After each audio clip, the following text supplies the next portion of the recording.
Good day, everyone. I am Maris Nietes, and today I will discuss enhanced teacher education curriculum anchored in outcome-based education.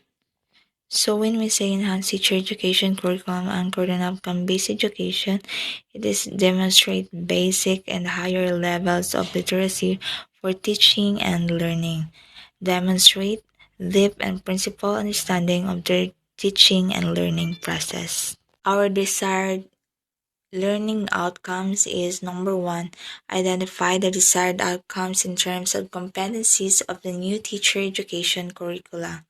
Number two, be familiar with the degree programs, the contents, the delivery modes, and assessment of the new teacher education program. And number three, analyze the new teacher education curricula in the context of outcome-based education. And number four, reflect on the pre-service teachers' preparation to become highly qualified global teachers. Competencies of quality teachers as mandated by the Teacher Education Program Outcomes. CMO 7482 S27, 2017. Competencies of quality teachers mandated by the Teacher Education Program Outcomes. So, all all teachers' education program is mandated by the Commission on Higher Education, or CHED, will produce teachers who show the following achieved outcomes after 4 years of schooling and earn a degree. Outcome 1. Demonstrate basic and higher level of literacy for teaching and learning. Number 2. Outcome 2. Demonstrated deep and principled understanding of the teaching and learning process. Outcome 3. Mastered and applied the subject matter content and pedagogical principles appropriate for teaching and learning. Outcome 4. Apply the wide range of teaching-related skills in curriculum development, instructional material production, learning assessment, and teaching delivery. Outcome 5.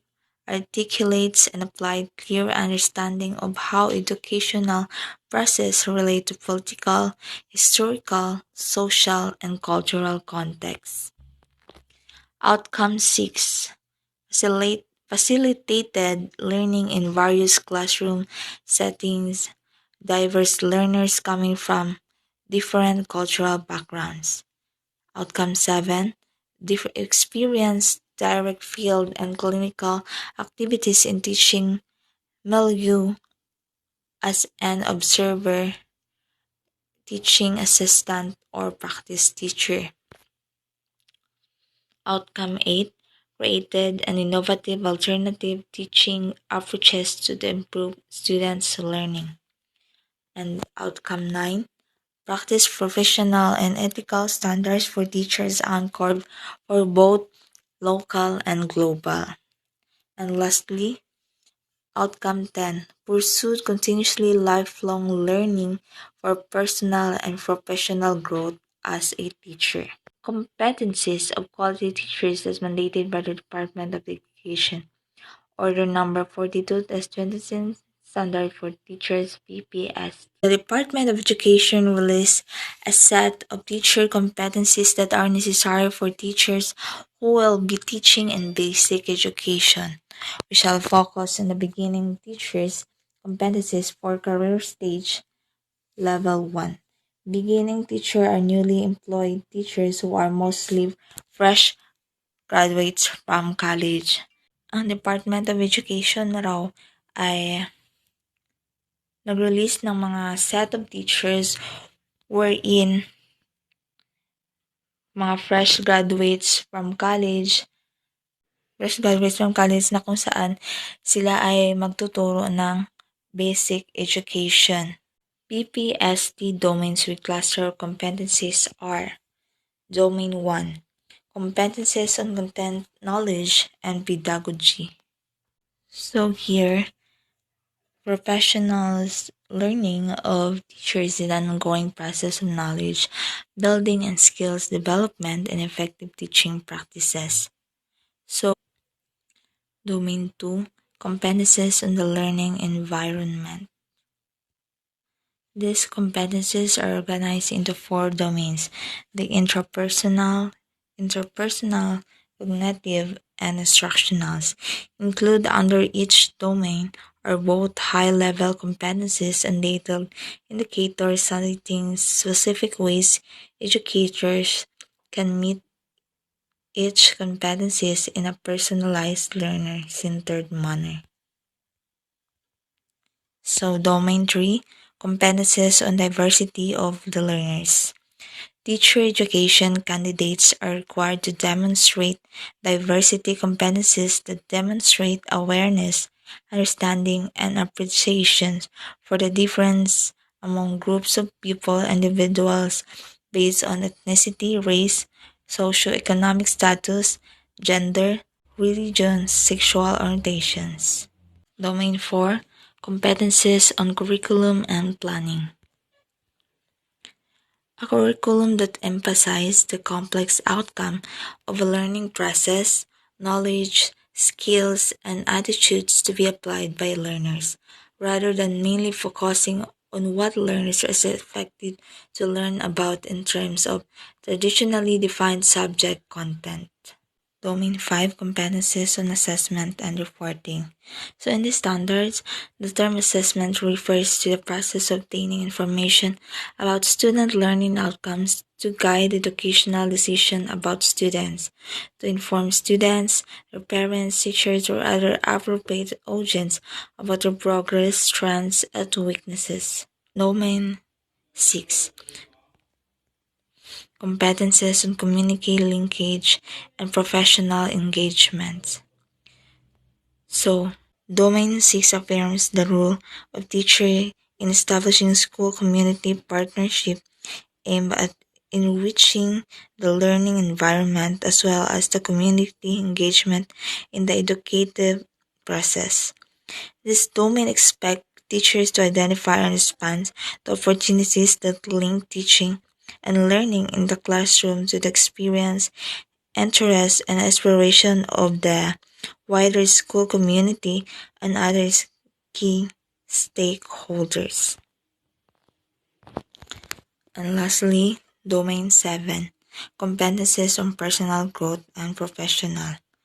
Essentially, personal and professional growth is about seeking out ways to do job better.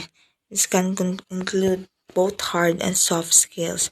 For example, if you're a teacher, spending time on hard skills relating to your job will obviously help you to find ways to for of working faster and more effective. Competency framework for teacher in Southeast Asia. To be at par with other teachers in the Asian, it would be important that you should also know about the competencies required to enable you to teach among Asian countries. So these are the competencies.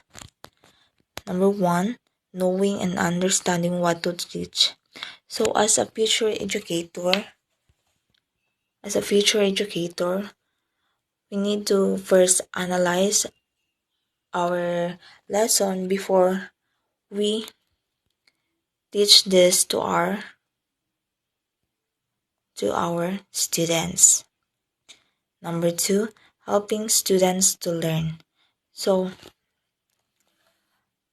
to help your students to learn, you should first know what you're going to teach and analyze it carefully, then explain it to your students clearly.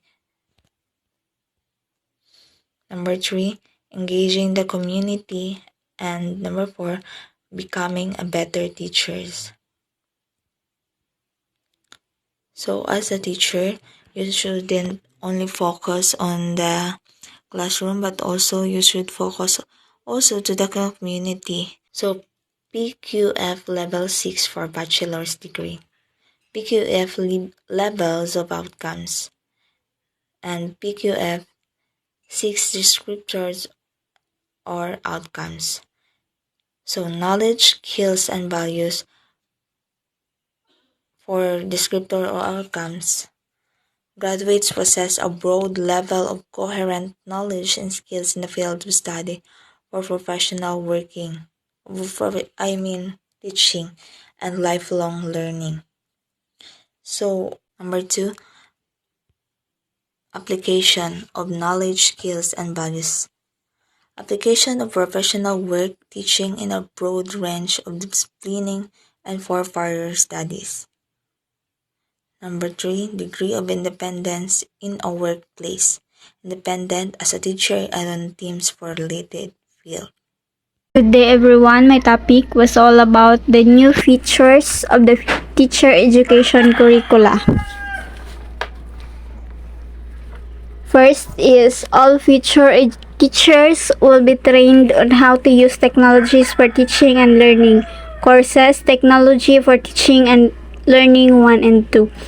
So in the first bullet, we as a future teacher, we need to be trained on how to use technologies for us to be able to impart our learnings and experiences to our students in the near future. We need to be trained para maging maganda ang kalalabasan at tama ang kalalabasan ng ating tinuturo sa kanila. Next is all future teachers will enhance skills and in assessment of learning outcomes. As a future educator or as a future teacher, we need to enhance our skills because ang goal natin is to achieve the learning outcomes of our topics or our lessons. So, we need to enhance our skills para makukuha natin kung ano ang gusto nating kalalabasan ng ating lessons or learning outcomes. Experiential learning courses will be more focused on the application of theory to practice in varied contexts. Courses, Field Study 1, Field Study 2, and Teaching Internship. So, dito na sa tatlo, makikita o masusubok ang ating mga kakayahan as a future teacher or future educator, especially sa teaching internship. Dito natin masusukat ang ating kakayahan sa pagtuturo na kung tama ba lahat ng mga ginagawa natin.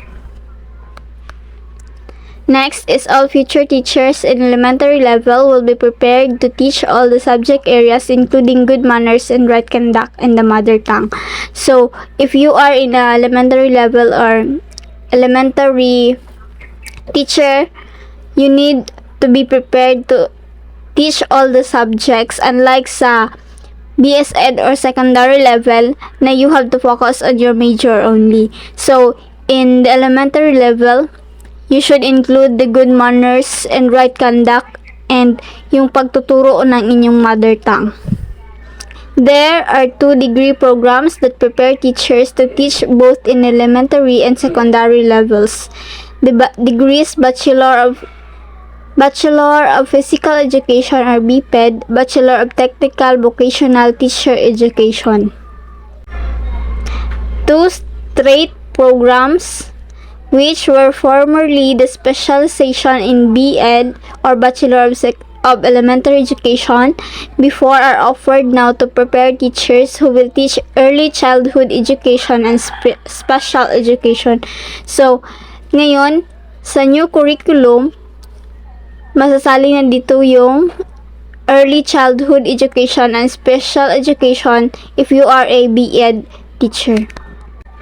All other original courses will be enhanced. So in the next slides shows the CMO numbers series of 2017 and the title of degrees. Bachelor of Elementary Education, CMO number 74 series of 2017. BS Ed, Bachelor of Secondary Education with majors in English, Mathematics, Science, Filipino, Social Studies, Values Education, CMO number 75 series of 2017. BEC Ed or Bachelor of Early Childhood Education, CMO number 76 series of 2017. Next is the Bachelor of Special Needs Education, CMO number 77 series of 2017. Bachelor of Technology and Livelihood Education, CMO number 78 series of 2017. Next is CMO number 79 series of 2017, Bachelor of Technical Vocational Teacher Education. Bachelor of Physical Education, CMO number 80 series of 2017. Bachelor of Science in Exercise and Sports Sciences, CMO number 81 series of 2017. Bachelor of Culture and Arts Education, CMO number 82 series of 2017. Post-Baccalaureate Diploma in Alternative Learning System, CMO number 83 series of 2017. And that concludes my topic. Thank you. For the continuation of our report, I will going to discuss the course contents to achieve the outcomes.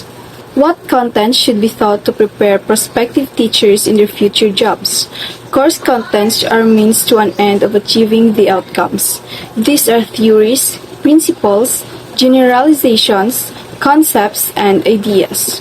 There are three major clusters of subjects or courses which provide the contents of the degree programs. Cluster number 1, Professional Education Courses. These are courses that are common to all degrees which will provide a rock or foundation of becoming a teacher. Under cluster number 1, Professional Educational Courses, is Foundation Theories and Concepts.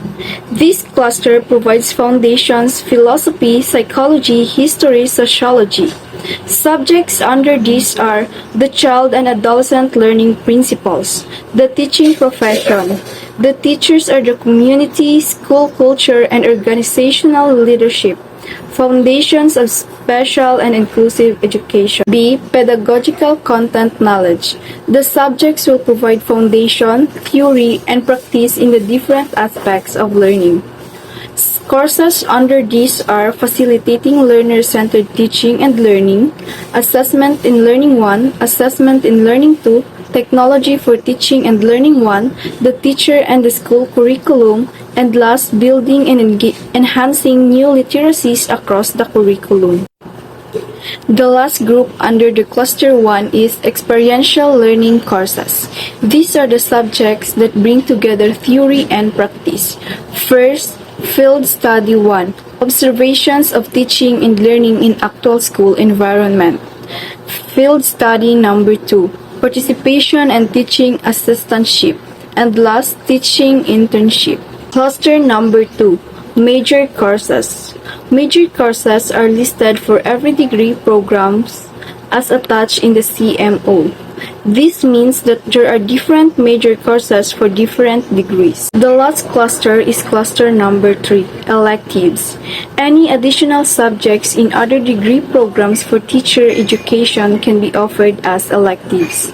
Subject can also be called optional subjects.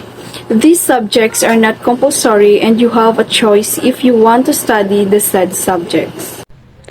Good day everyone. Today I will discuss about pedagogical approaches to deliver the content and achieve the outcomes. The delivery modes may vary from 3 modes or a combination of the 3.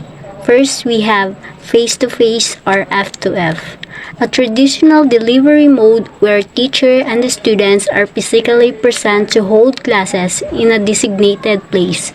One class can be taken as a whole group or small group at one setting. The different strategies may be utilized appropriate to the students' grouping.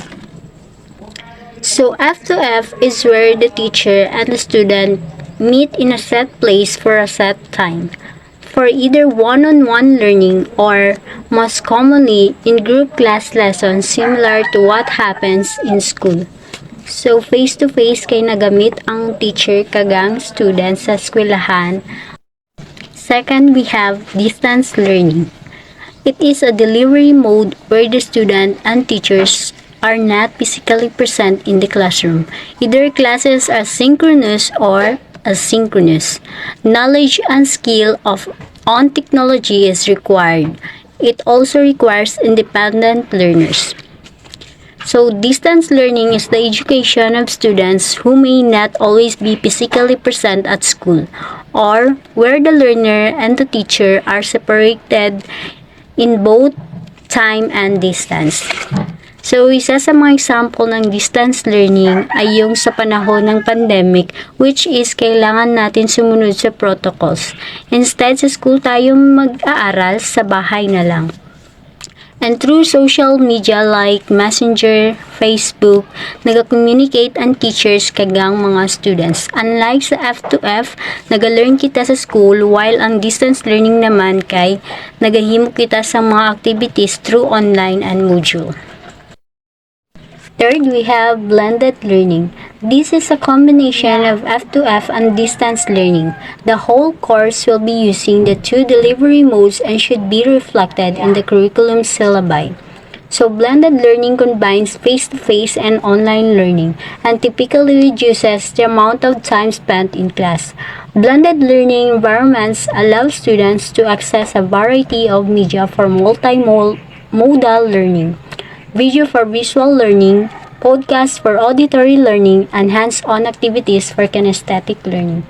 So, ang blended learning kay combination siya sang F2F kag online learning. So, nakaschedule yan siya. For example, ang aton gani nga klase nga Monday, Tuesday, Wednesday, Thursday. So, face-to-face ang aton nga klase that time and nagabalik kita sa school. While ang aton nga Friday and Saturday kay naga-online kita kag naga-answer sa aton nga mga module.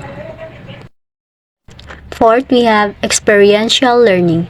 Allows the learners to experience learning firsthand. Sometimes, it is also called immersion, apprenticeship, or practicum. So, experiential learning or lifelong learning is a research-based hands-on learning process rather than using lectures, simultaneous discussions, or other teaching methods. Experiential learning requires the learner to act in the real world. This type of learning pushes students beyond the traditional classroom walls. Next is the assessment in learning to provide evidences for the achieved learning outcomes. The new teacher education curricula utilize multiple assessment methods in and of learning, formative and the mastery of learning, summative, multiple ways of doing it is necessary. Thus, 2 courses about assessment are included in the new teacher curricula for all the degree programs. In the new teacher education curricula, the desired learning outcomes, the contents, the teaching delivery, and the assessment should be constructively aligned and interacting as the figure below. So we have here desired outcomes, content and methods, assessment for, and assessment of. That's all. Thank you.